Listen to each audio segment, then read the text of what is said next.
Hello friends, welcome back to channel महापुरुषों की बातें। सत्संगत जी सबको प्यार भरी राधा स्वामी। आइए सुनते हैं कुछ प्रेरणादायक वचन। ये वचन राधा स्वामी सत्संग व्यास द्वारा प्रकाशित पुस्तक सत्संग संग्रह भाग 2 में से लिए गए हैं। इस पुस्तक के पेज नंबर 200 पर हजूर महाराज चरण सिंह जी सत्संग फरमाते हैं, हर एक महात्मा समझाता है कि अगर कोई सच्चे से सच्चा गुरुद्वारा, गिरजा या मंदिर है जिसके अंदर जाकर ही हमें मालिक की भक्ति और पूजा करनी है, तो वह केवल हमारा शरीर है, हमारी देह और वजूद है। हजरत ईसा ने हमारे शरीर को जीवित प्रभु का मंदिर कहकर याद किया है। ऋषियों मुनियों ने इस शरीर को नर नारायणी देह कहकर समझाया है। यह वह देह है जिसे उस नारायण ने खुद पैदा किया हुआ है, जिसके अंदर वह नारायण खुद बैठा हुआ है, जिसके अंदर ही हमारी आत्मा नारायण होने का गौरव प्राप्त कर सकती है। हमारा शरीर ही मालिक के रहने का असली हरि मंदिर है। जब भी मालिक से मिलने का ज्ञान या अनुभव होगा, केवल वह शरीर में होगा। इसलिए महात्मा कहते हैं, मालिक की भक्ति, मालिक की खोज केवल अपने शरीर के अंदर जाकर ही करनी है। किस प्रकार शरीर के अंदर जाकर मालिक की खोज करनी है? गुरु साहब आगे इशारा करते हैं, संतो गुरमुख पूरा पाई, नामों पूज कराई। मैं कई बार सोचता हूँ कि गुरु साहब इतने ऊंचे हैं, निर्मल हैं, परमात्मा का स्वरूप हैं। परमात्मा में और आप में कोई भिन्न भेद नहीं है। हम दुनिया के जीव इस माया के कीड़े हैं। आप इतने ऊंचे, पवित्र और निर्मल होकर हमें संतो क्यों कहते हैं? गुरु साहिब हमें अपनी वाणी में भाई क्यों कहते हैं, प्यारे क्यों लिखते हैं? आप हमें समझाते हैं कि अपने मन में नम्रता और दीनता पैदा करनी चाहिए, प्यार पैदा करना चाहिए और अपनी वाणी कभी कठोर नहीं करनी चाहिए।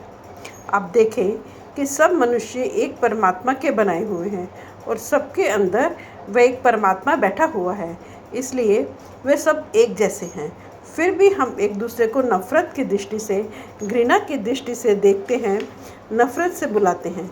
हम कहते हैं कि यह मेरा नौकर है, यह मेरे अधीन काम करता है, यह नीची जाति का है, मैं ऊंची जाति का हूँ, यह मेरा काम करने वाला है, जो चाहे इसे कह लूँ। गुरु साहब कहते हैं, अपने मन में नम्रता पैदा करो, दीनता पैदा करो। जब आपकी वाणी पढ़ते हैं तो आप पाते हैं, आप कहीं अपने आप को सेवक कहते हैं, कहीं अपने आप को दासों का दास कहते हैं, कहीं अपने आप को लाला गोला कहकर याद करते हैं, नीच कर्मा कहकर वर्णन करते हैं। हमें दुनिया के 4 आदमी हाथ जोड़ना शुरू कर दें, हमारा धरती पर सीधे चलना मुश्किल हो जाता है। गुरु साहब समझाते हैं, सबको प्रेम भरी दृष्टि से देखना चाहिए, नम्रता से बुलाना चाहिए, मन में दीनता पैदा करनी चाहिए। जितनी मन में नम्रता और दीनता होगी, उतना हमारा ख्याल परमात्मा की भक्ति की ओर जाएगा। इसलिए आप हमें कहीं संतो कह देते हैं, कभी भाई कह देते हैं, ताकि हम आपकी मीठी ज़बान से, प्यार के लहजे से कुछ सीख सकें। फिर आप देखें कि हम पंजाब की धरती को गुरुओं की धरती कहते हैं। हम इसकी मिट्टी को चूमते हैं क्योंकि इसने गुरु साहिबान के चरणों को छुआ है, इसको उनके चरण चूमने का सौभाग्य प्राप्त हुआ है। लेकिन आज हमने इसकी क्या हालत कर ली है? भाई भाई के खून का प्यासा हो रहा है, मजहब के गले काटने की स्कीमें बना रहा है। जब सबको उस एक परमात्मा ने पैदा किया है, फिर वही परमात्मा हर एक के अंदर बैठा हुआ है, तो फिर अगर कोई किसी की हत्या करता है, वह परमात्मा की हत्या करता है, वह परमात्मा का खून करता है। अगर कोई किसी से नफ़रत करता है, तो वह परमात्मा से नफ़रत करता है। मुझे अफसोस से कहना पड़ता है कि गुरु साहिबान के उपदेश पर चलना तो क्या, हमने अभी उनके उपदेश को ठीक अर्थों में समझना भी शुरू नहीं किया।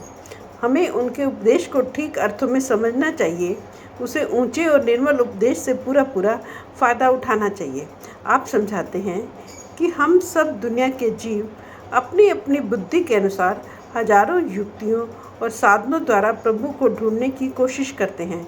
जब तप करते हैं, पूजा पाठ करते हैं, दान पुण्य करते हैं, घर पर छोड़कर जंगलों और पहाड़ों में छिपकर बैठ जाते हैं, सरोवरों पर जाकर तीर्थों पर जाकर स्नान करते हैं, महात्माओं के ग्रंथों पोथियों को दिन रात पढ़ते हैं, उनकी खड़ाओं को, उनकी समाधियों को दिन रात शीश झुकाते हैं।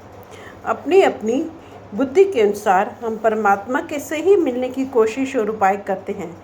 गुरु साहब समझाते हैं कि भाई, मालिक की भक्ति करने का, मालिक की पूजा करने का, मालिक से मिलने का केवल एक ही उपाय है।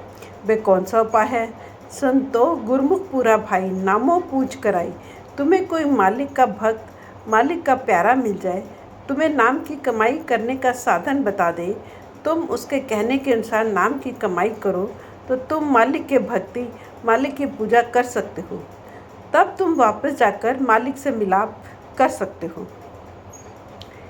कि उस परमात्मा ने अपने साथ मिलने का ये कुदरती साधन या ढंग बनाया हुआ है कि जब वह जब भी मिलता है, शब्द या नाम की कमाई के द्वारा मिलता है, और जब भी शब्द और नाम की कमाई करने के साधन का पता लगता है, संतों, महात्माओं, मालिक के भक्तों और प्यारों द्वारा ही लगता है। सारा संसार बुरी तरह से काल के जाल में फंसा हुआ है। केवल वे लोग ही इस भवसागर से पार हो सकते हैं जो गुरुमुखों की शरण में जाकर अपने लिव अंदर सच्चे शब्द से जोड़ लेते हैं, सच्चे नाम से जोड़ लेते हैं। स्वामी जी महाराज कहते हैं, नाम गुरु का संभाले चल, यही है दाम गठ बंधना। गुरुमुखों के पास जाकर सच्चे नाम की कमाई करो, यही वह चीज़ है जिसको पल्ले में बांधकर अपने साथ ले जा सकते हो। आगे गुरु साहब खोल कर समझाएंगे कि उस नाम की कमाई के सिवाय और कोई उपाय या साधन ही नहीं है जिसके द्वारा हम मालिक की भक्ति कर सकें, मालिक से मिलाप कर सकें। मन में ख्याल आता है कि महात्मा नाम किसको कहते हैं। हमने अपने अपने प्यार में आकर परमात्मा के हजारों अनेकों नाम लिख रखे हुए हैं। अल्लाह, वाहिगुरु, हरिओम, राधा स्वामी, परमेश्वर, परमात्मा। लेकिन उस परमात्मा का तो कोई नाम ही नहीं है। वह परमात्मा तो अनामी है। ये नाम इसलिए रखे हैं कि जब भी हम किसी को बुलाते हैं, मुखातिब करते हैं, तो नाम लेकर करते हैं। जिसका नाम लेकर पुकारे वह झट हमारी ओर ध्यान देता है, हमारी ओर देखता है। इस प्रकार जिस तरीके या साधन से हमें परमात्मा का ध्यान अपनी ओर खींचना है, परमात्मा की दया, मेहर, कृपा प्राप्त करनी है, उस साधन या तरीके को गुरु साहब ने, दूसरे संतों, महात्माओं ने नाम की कमाई करना कहा है कि उस मालिक के नाम की कमाई करने से ही हमारा मन बिंध जाएगा, वश में आ जाएगा, अपने ठिकाने पर पहुंच जाएगा। लेकिन उस परमात्मा का नाम क्या है? कि नाम से मतलब सूरज शब्द का अभ्यास करना है। सूरज शब्द का अभ्यास करके हम सब मालिक की भक्ति, मालिक के प्यार के रंग में रंगे जाएंगे। हमारा देह के दुखों से छुटकारा हो जाएगा। हम अपने असली घर पहुंचकर सदा के लिए सुख और शांति प्राप्त कर लेंगे। उसको नाम की कमाई करना कह लें, शब्द का अभ्यास करना कह लें, शब्द की कमाई कह लें, एक ही बात है, एक ही चीज़ है। इसलिए आप समझाते हैं कि जब तक गुरुमुखों के पास जाकर नाम की कमाई नहीं करते, हम अपनी भक्ति में कभी भी कामयाब नहीं हो सकते। जिस नाम की ओर महात्मा इशारा करते हैं, वह नाम कैसा है? खोजत खोजिया नामे बिन कुर। कि हम दुनिया के अंदर बड़ी खोज करके इस नुक्ते पर पहुँचे हैं कि मालिक के नाम के बिना सब कूड़ है, सबको नष्ट हो जाना है, सबको फना हो जाना है।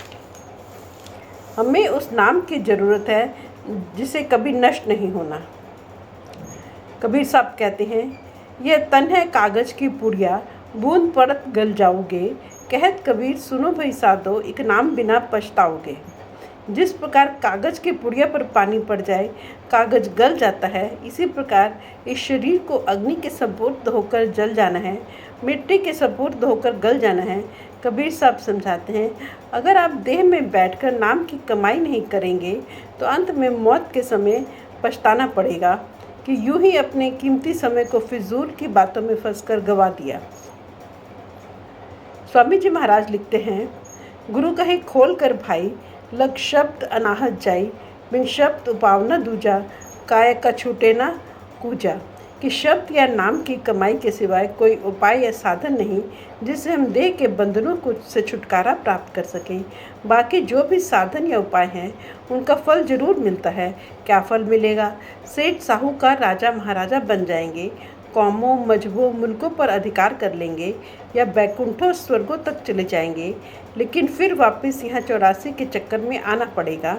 लेकिन अगर नाम की कमाई करते हैं तो हमारा देह के बंधनों से सदा के लिए छुटकारा हो जाता है। इसलिए हर एक महात्मा हमारे अंदर शब्द या नाम की कमाई करने का शौक़ पैदा करता है। नाम की कमाई करने का क्या मतलब है?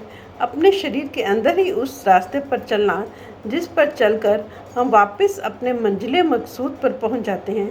हमारा रूहानी सफ़र पैरों के तलवों से लेकर उसके सिर की चोटी तक है। इस सफ़र की 2 मंजिलें हैं, एक आँखों तक है, एक आँखों से ऊपर है। फ्रेंड्स, अपनी इस वीडियो को आज हम यहीं समाप्त करते हैं। अगली वीडियो में आगे बढ़ेंगे। Thank you.